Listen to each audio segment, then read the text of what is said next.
আসসালামু আলাইকুম। আজকে আমরা কথা বলবো খেজুরের গাছ অর্থাৎ ভালো মানের রস পাওয়ার জন্য কি ধরনের গাছ বা কেমন বয়সের গাছ হলে সবচেয়ে ভালো হয় এই বিষয় নিয়ে আমরা কথা বলবো।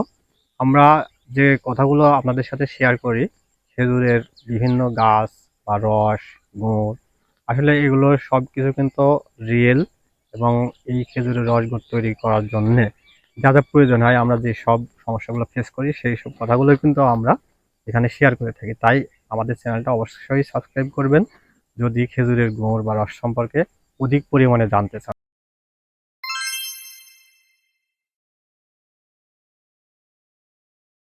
আমাদের রাজশাহী বা নাটোর অঞ্চলে আমরা তিন ধরনের খেজুরের গাছ পেয়ে থাকি, অর্থাৎ গাছের জাত কিন্তু একই, কিন্তু মানে তিন ধরনের বয়স। তো প্রথমত আমরা শুরুতে যে গাছগুলো নতুন অবস্থায় আমরা খেজুরের রস তৈরির জন্য প্রস্তুত করি, সেই গাছগুলো 1 থেকে 2-3 বছর যে গাছগুলো, অর্থাৎ 2-3 বছর রস বা রস নেওয়া হয়েছে, এই একটা কোয়ালিটি। আর 10-12 বছরের যে গাছগুলো আছে বা 10-12 বছর থেকে আমরা রস নিচ্ছি, এটা একটা। আর সবচেয়ে অ্যাডাল্ট যে গাছগুলো প্রায় 20 থেকে 50 বছর পর্যন্ত আমরা রস নিয়েছি, এরকম গাছও আমাদের রাজশাহী বা নাটোর অঞ্চলে আছে কিন্তু।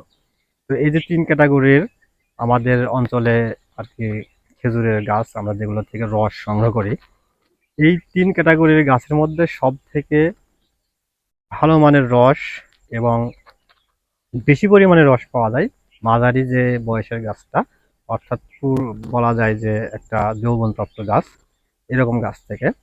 10 বছর বা 15 বছরের যে গাছগুলো, এই গাছগুলো সবচেয়ে শক্তিশালী হয় এবং এই গাছগুলোর মাথাটা অনেক শক্তিশালী, অনেক ডাল থাকে।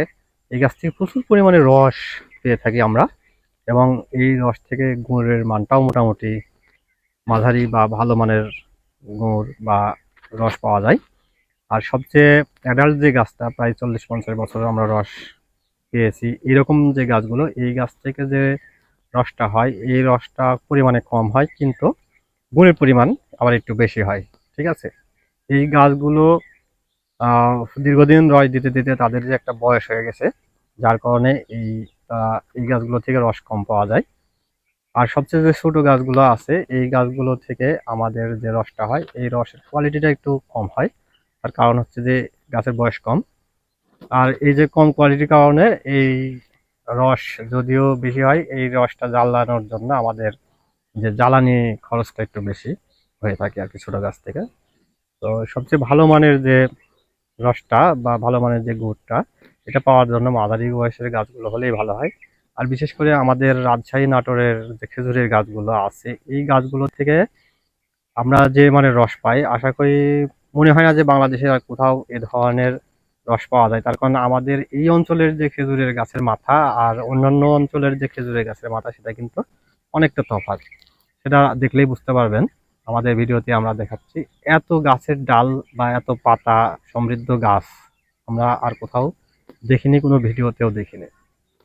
আমরা এর পরবর্তীতে আমাদের খেজুরের গুড়ের রং কেমন হয় বা অরিজিনাল খেজুরের গুড়ের কালার কেমন হবে, এই ধরনের এই বিষয় নিয়ে একটা ভিডিও করব। অবশ্যই আমাদের চ্যানেলটি এখন সাবস্ক্রাইব করবেন আরো ভালো ভালো ভিডিও পেতে। আসসালামু আলাইকুম।